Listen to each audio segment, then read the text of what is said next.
What's going on, everybody? Welcome back to another episode of I Paused My Game to Be Here. I am your host, Shiny Face, and today we're going to be talking about the NBA Finals, of which the Miami Heat just won Game 2, evening the series at one game apiece. I'm filming this on Monday. This will most likely go live on Tuesday, meaning it is between Games 2 and 3. I am typically not someone who likes to talk about playoff series early on because these teams need at least one, most often two games to figure each other out. And I also did not like make a video as like a finals prediction or whatever because I feel I just didn't want to make that style of video. I did, however, at the end of my Jaylen Brown video, mention that I felt the Denver Nuggets were going to win this series, most likely in 6 or 7 games, because I think they're the better team. I think the Nikola Jokic and Jamal Murray duo is the best duo in the league. Nikola Jokic is the best player in the league, and going into next season will be the best player in the league. The depth, the contributions from KCP, from Michael Porter Jr., from Bruce Brown, from most recently Christian Brown as well.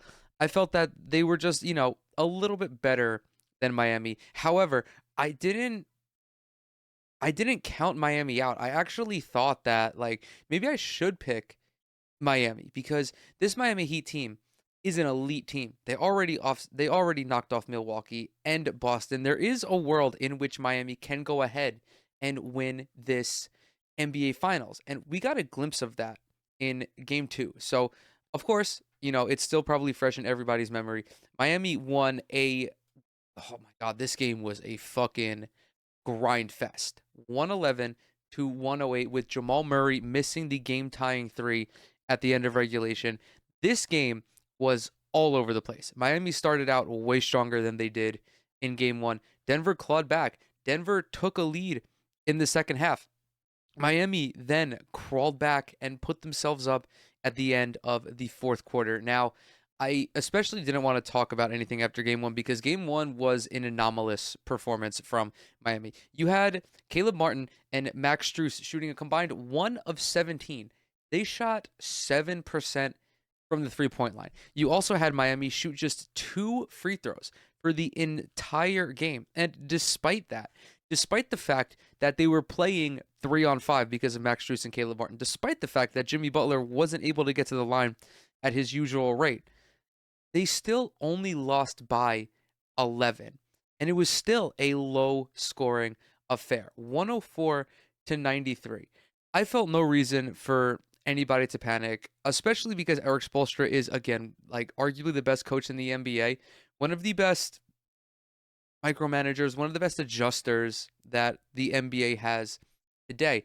And the first adjustment that he made in game 2 was noticeable, and it was him inserting Kevin Love into the starting lineup. Now, as you could tell by the title of this video, Kevin Love is going to be Miami's X factor throughout this series. Him alongside guys like Duncan Robinson, Gabe Vincent, of course, like the traditional role players, but Vincent, Strus, and Martin are expected to make meaningful and impactful contributions. We didn't know if Kevin Love was going to see any time in this series. This guy was a DMP CD in game 1.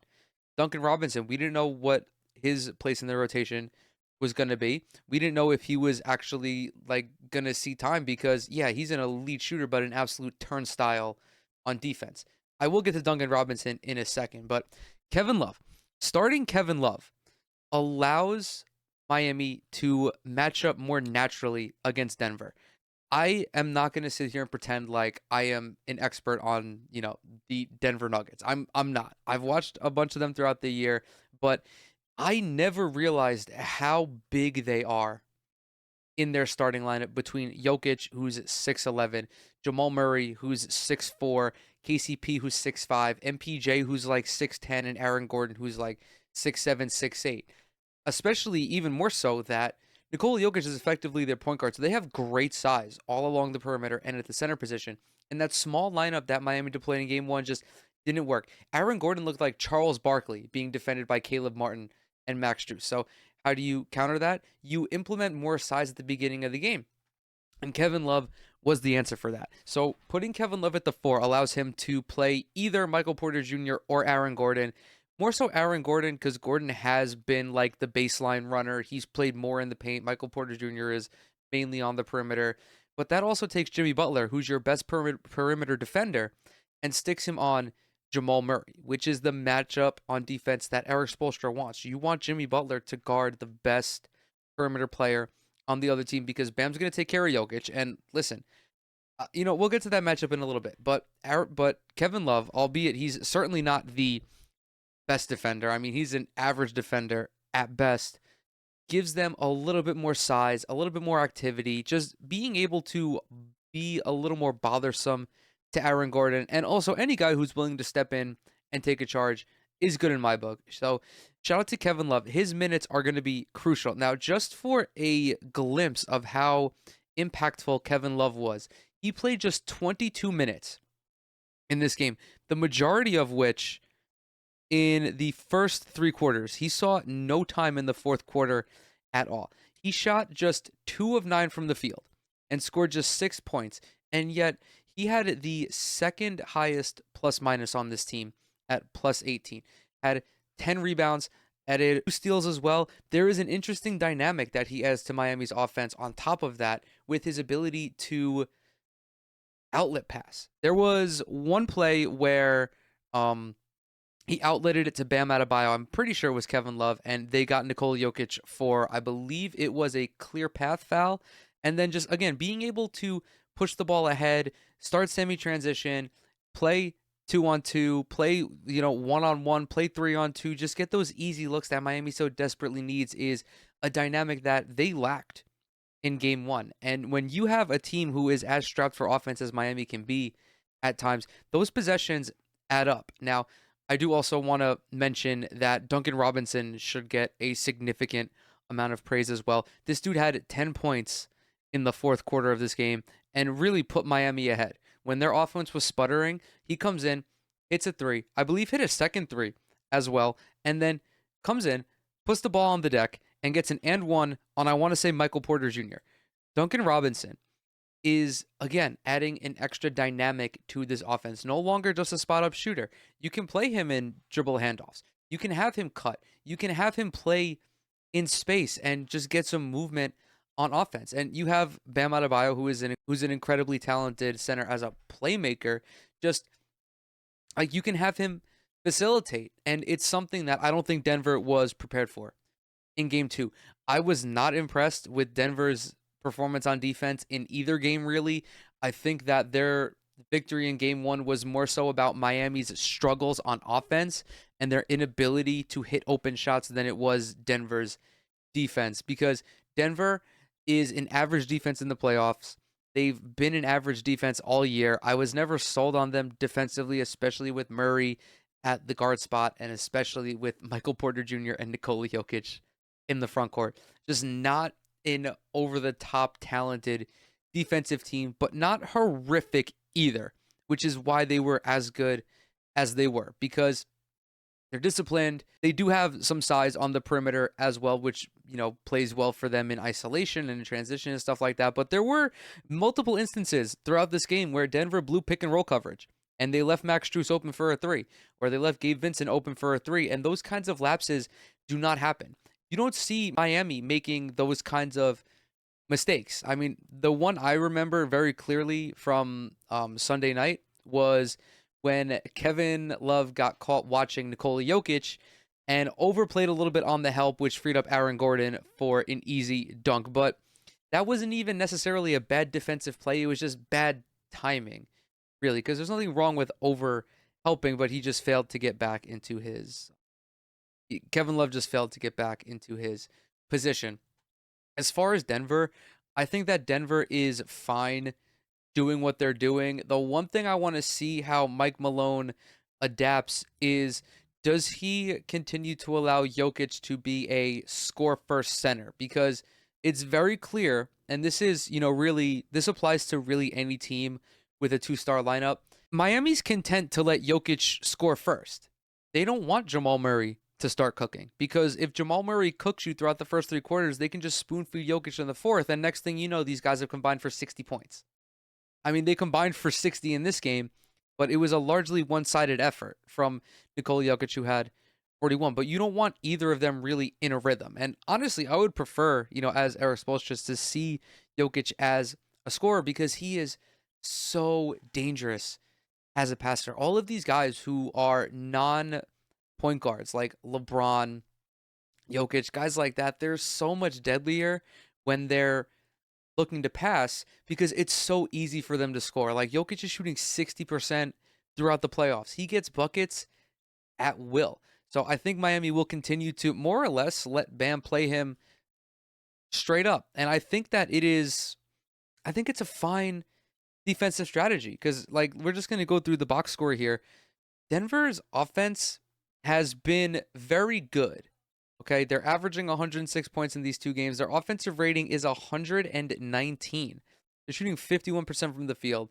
A little bit sus from three at 34.5%, but this is largely because Michael Porter Jr. can't fucking throw the ball into the Pacific Ocean. At this rate, just he's just 3 of 17 in this series so far. But Miami's really not getting beat by anybody outside of Jokic and Jamal Murray. And I think that Eric Spoelstra will continue to let Bam play Jokic straight up because they're going at each other. Bam, to his credit, I thought he was going to be in China regardless of what happened in these finals, but he stepped up big time. Shout out to Bam Adebayo. Currently, Miami's leading scorer at 23.5 points a night. Also has grabbed 22 rebounds through these two games. But the one thing about Bam that has been very impressive is that he's showcasing just how versatile a scorer he is. He's not really having his way in the post because Nikola Jokic is a fucking massive boy. So even, how shitty of a defender he may be, he's still 280, 290 pounds. Like, you're not just going to throw that. You're not just going to be able to throw him around. He's a big boy. But playing in the high post, taking mid-range shots when they're given to him. This is why Bam has, earned maybe not all NBA consideration, but this is why people are so high on him because he is such a gifted scorer. He is such a talented playmaker. He is such a threat on offense. And he squandered that in the series against the Celtics, really underwhelmed in that regard, but still did other things on defense, on rebounding. I'm not really getting too hung up on how good or bad he's defended Nikola Jokic throughout the series because this is, not arguably, this is the best center in the league. This is a guy who could have just won his third straight MVP. Like, you're not going to limit him. It's impossible. You can either choose to limit him as a scorer or as a passer. And again, I think that going forward, Miami's going to look to limit him as a passer. Another thing I want to touch on is the Max Strus revival. We need to change his name to Max Strokes because he is insane. After going 0 of 10, comes out and goes like 4 of 7 in the first quarter of game 2. Finished that game 4 of 10, 40%. Really shoot. And Max Strus is evidence of that. Like, just this Miami Heat roster from top to bottom, when their shooters are performing, they are an elite team. And a large reason why they were so far down in the standings this year is because their guys just weren't shooting that well. I've mentioned it however many fucking times at this point, but the only rotation player who didn't drop off from the perimeter was Tyler Hero, and he's not playing, which again is even more impressive that Miami is continuing to put up a fight like this. I feel like I've been glazing Miami a little too hard. I've been recording for damn near 15 minutes. I haven't touched on anybody on Denver outside of Nikola Jokic and Jamal Murray, which, there really hasn't been anybody else to touch on at this point. I will say, however, I would be shocked if we do not get more Christian Braun minutes. I still can't believe he pronounces his name Christian Braun. That's not his I don't know who told this kid's family that his name is pronounced like that. It should be pronounced Braun. That's how it's spelled. It's spelled Braun, clearly. But this guy comes off the bench in game 2 of the NBA Finals after having a very rocky postseason, gets a couple steals, makes a couple baskets, creates a couple baskets for his teammates. 3 steals, 3 assists, 6 points, plus 8 in 15 minutes. That's good production. You're getting that along with Bruce Brown, along with Jeff Green. This is looking like a legitimate 8-man rotation for Denver. And Christian Braun could offset the potential negative minutes that Michael Porter Jr. gives you, because Michael Porter Jr. has, again, not had a good go thus far in these 2 games. He did make a few plays on defense in game one, which I was very impressed by because, of course, Michael Porter Jr. is just dribble one time and shoot.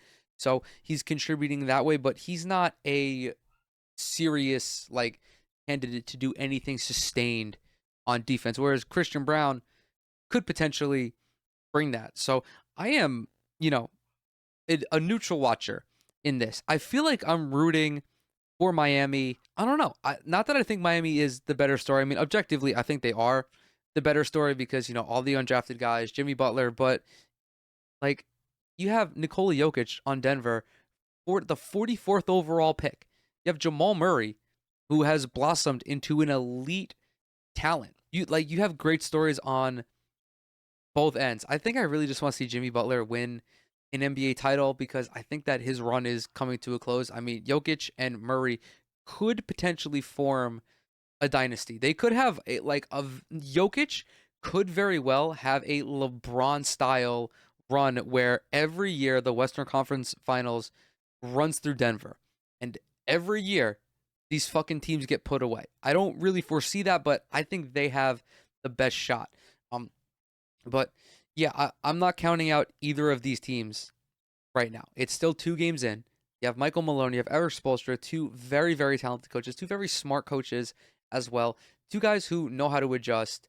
And again, you just have a bevy of talent on both sides that I really don't feel confident picking either of these teams. I do still feel that Denver is going to pull it out, but I want to see how they react to Miami's adaptations. Do they continue to let Jokic cook? Do they try to run more two-man with Jamal Murray and Nikola Jokic, put Jokic in space and give him more options to facilitate? I'm very interested to see how that goes. I am also, again, very interested to see if, Jokic has this explosive performance in game two, and Jamal Murray was the leading assist man. Do they try to reverse those roles again? I really just reiterated quite actually what I just said in the sentence before. I think that is ultimately, maybe it's because it's the only observation I feel from Denver. It's the only thing I feel that Denver can do not even better because their offense is still hyper efficient. Like turbo efficiency we are seeing from this Denver Nuggets team. They lost an NBA basketball game where they shot 52% from the field, 39% from 3, and 86% from the line. Their true shooting percentage was 64%. And they lost. Like they were damn near 50, 40, 90. And they lost. This is shaping up to be a remarkable finals. I'm super excited to see how the rest of this plays out. And with that, I'm going to bring this video to a close. Thank you all so much for coming to hang out with me in this one. Everything I'm associated with is down in the description box below. Twitter, Instagram, TikTok. Subscribe to the channel to see more content just like this. Leave a like on this video if you liked it, and I'll see y'all in the next one.